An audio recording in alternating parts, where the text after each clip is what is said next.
Video games have come a long way since 1980, but not every aspect of their evolution has been for the better.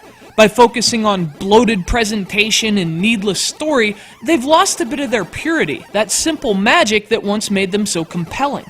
Few games have as much of that magic intact as Pac-Man. Now, during their golden age, the best video games shared a few commonalities in their design. They had immediate appeal, most importantly, an instant gameplay hook that would grab the player in the first few seconds. In most cases, their gameplay was also easy to learn and ruthlessly difficult to master, which enhanced their already addictive nature. These are the values upon which Pac-Man operates. They're beautifully simple in concept, but in execution, they're anything but.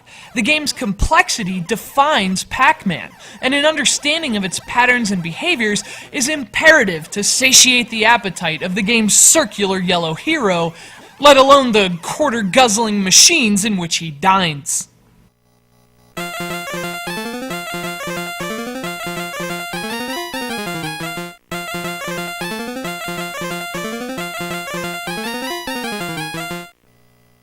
Initially overshadowed by games like Space Invaders and Asteroids, Pac-Man was released to arcades in 1980, but it wasn't until the game debuted in America that Pac-Man really caught on.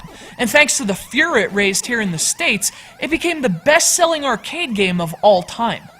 And as was customary for successful arcade games, it wasn't long until Pac-Man munched his way onto the Nintendo Entertainment System. For many Pac-Man fans, this 1984 NES port was a veritable godsend. Prior to this release, console versions of Pac-Man had been downright abysmal. Specifically, the Atari 2600 version still occupies a special place within those musty hallways of gaming's greatest failures. In contrast, this NES release was like a packet of pellets from Pac-Man Paradise. In terms of both gameplay and appearance, this was the closest you could get to the arcade version without spending 25 cents a round. Now, if you've never played Pac-Man, find a copy, clear an evening on your schedule, and prepare for the purest form of gaming euphoria. Controlling a hungry hero named Pac-Man, you navigate a blue-walled maze haunted by 4 pesky poltergeists.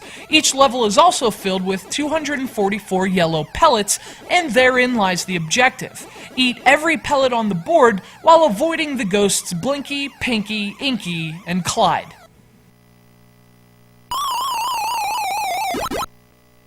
But like any true hero, Pac-Man isn't entirely helpless.